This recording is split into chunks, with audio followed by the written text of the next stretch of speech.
If you were a Queensrÿche fan, especially in the early days, I think you're really going to love this video. Back in the early 80s, I was a young guy and I started getting into Iron Maiden, bought Number of the Beast, Run to the Hills, I loved all that stuff. And a friend of mine, knowing that I was into Iron Maiden, said, "Hey, have you ever heard of this band called Queensrÿche?" Of course, I hadn't.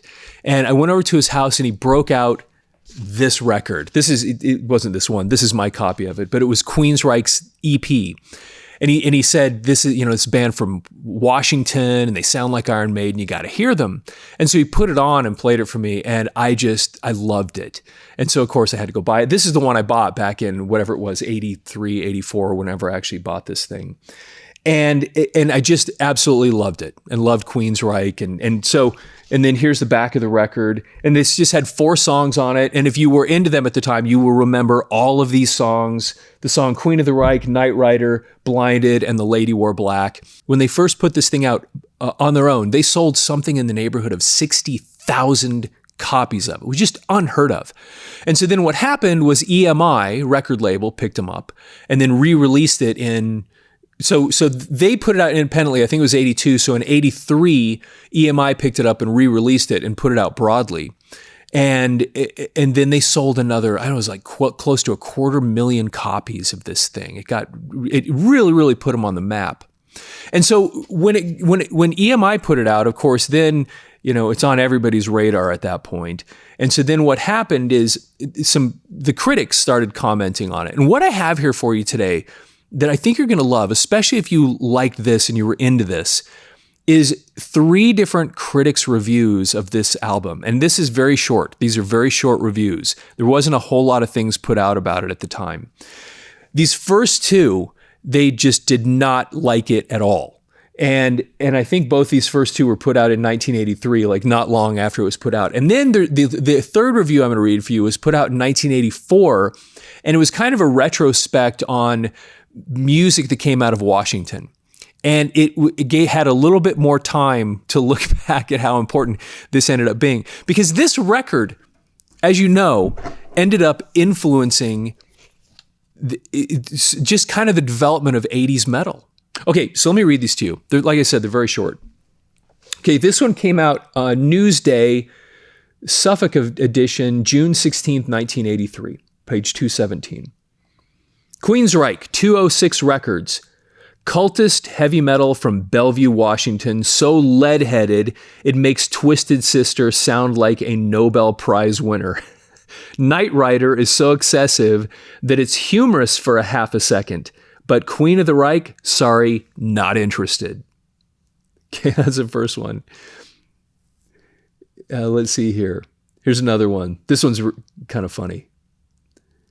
Let's see here.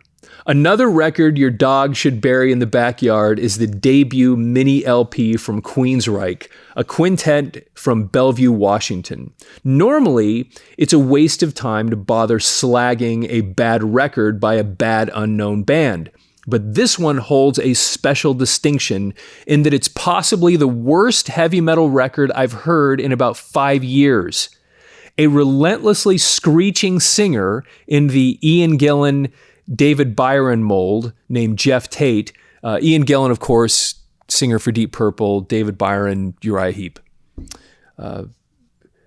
Named Jeff Tate is the big rub, but the rest of the band is guaranteed to cause genetic mutation in your houseplants and get you evicted from wherever you live with a single playing, completely unlistenable.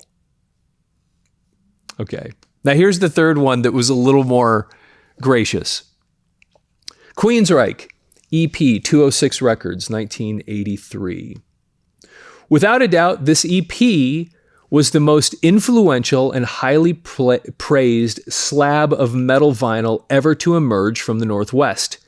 Queensrÿche's sound, which borrows heavily from the British heavy metal practitioners like Iron Maiden and Judas Priest, filled the gap between hardcore headbanging material and melody-dependent light alloy.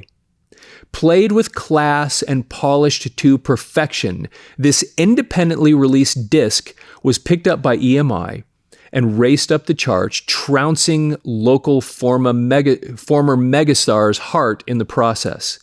Lead singer Jeff Tate's vocals attracted international praise, and the record left the group poised at a run for superstardom. Regardless of the band's future development, this first effort will remain a vinyl landmark among the archives of Northwest metal. Okay, so there's 3 kind of interesting reviews on this album. What I'd love to hear is, if you were a fan of it at the time, do you relate to any of that? Or maybe, I know a lot of people that hated these guys. And if you listen to this stuff and you hated Queensrÿche, I'd love to get your feedback on this stuff too. Because, like it or not, they ended up being very influential. And a lot of people didn't like it.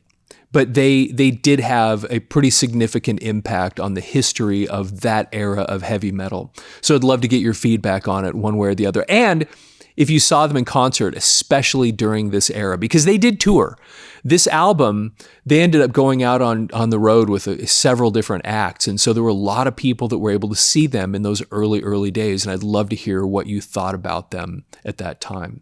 So anyway, of course, follow the channel, like the video, leave any feedback that you have about this, especially if you were into them and knew about them during this period. I'd love to hear about it. And with that, have yourself a fantastic day.